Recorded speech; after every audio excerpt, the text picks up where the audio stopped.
For the top story tonight, one of President Obama's biggest critics is Senator Rand Paul from Kentucky. Mr. President, don't you realize that if you've piled this debt, as you're piling this debt on the backs of working people, that gas prices have doubled, food prices are rising at double digits, and 11 million people are out of work? I want you to ask the President this when he comes up here. Where the hell were the Marines? In Libya, where the hell were the Marines? There were no uniformed Marines guarding our ambassador. I'm afraid that President Obama may have this king complex sort of developing, and we're going to make sure that it doesn't happen. Joining us now from Washington is Senator Paul. So first of all, my talking points. Do you agree the president is trying to checkmate the Republican Party right now? Well, I think he's trying to avoid talking about the real subject that threatens our country, and that's the debt. You don't hear anybody talking about spending or debt. They're talking about these other issues now, gun control and immigration reform, both of which I think need to be talked about. But really the pressing issue of the day is the debt, and I don't hear him discussing any ways that he's willing to look at fixing our debt crisis. He's not concerned about the debt. I mean, his people have basically come out and said it doesn't bother them. They think that with increased revenue, the debt will come down or whatever. But it looks to me like his strategy is working.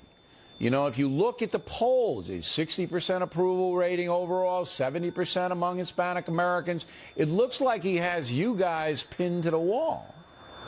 Well, you know, I think some of this is an illusion. We have an illusion of wealth in our country, but there is still great danger that we run into another crisis like we did in 2008, because the wealth is an illusion in the sense that it's built from fake money. It's built from manufacturing new money to paper over our debts, and ultimately there will be repercussions from that. I don't disagree with any of that, but I don't think the court of public opinion has caught up with you.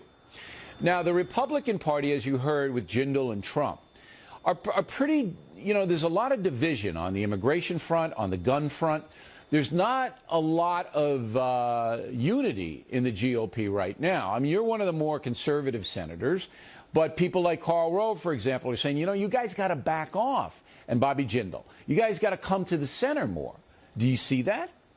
Well, it sort of depends on the issue. For example, with immigration reform, I am in favor of immigration reform. I do think you have to have border security, and what I'm proposing is that we have a report each year for 5 years, and the reform only goes forward if we approve the report. It comes back and Congress votes on it each year. I think you could then secure the border and get conservatives to support normalizing the people who are here. So on immigration, I think there is a middle position that the country's ready for.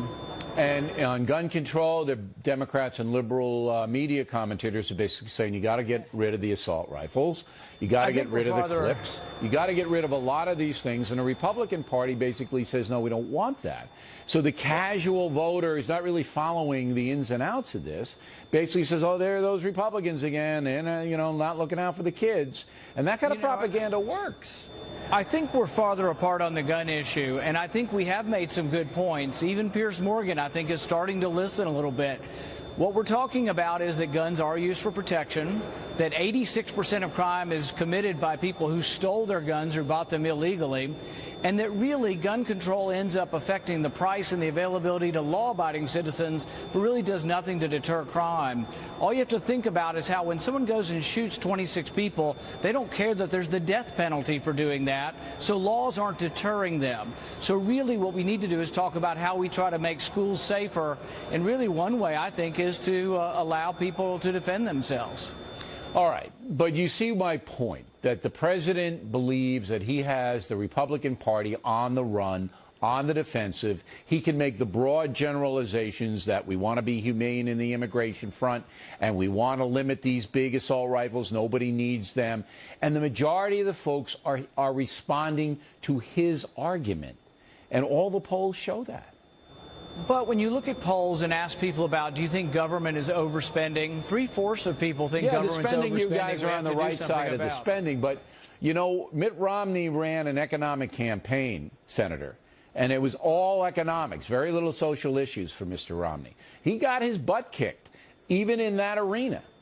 But part of it is this. When you look at whether or not they thought Governor Romney was competent on the issues, on 4 out of 5 he wins. The only thing he loses is they liked President Obama. He was likable, and that's hard to buy in a candidate. I have great respect for Governor Romney, but President Obama has this appeal. So we need to figure out how to present and have more appeal to voters, but it doesn't mean we have to change our positions. I think we still should be principled, the party of low taxes, the party of limited government, the party of opportunity and jobs. And I think if we present it well, and if we tell people, particularly those who are dependent now on government, that big government's not their friend, it causes the rising gas prices, the rising food prices, that it makes it harder for them to join the middle class because the president's big government programs cause prices to rise. If we can bring that together for people, I think people who want to move up the ladder will come to the Republican Party. All right. Well, you're optimistic. I don't know. You're going to run for president, I think, Senator, aren't you?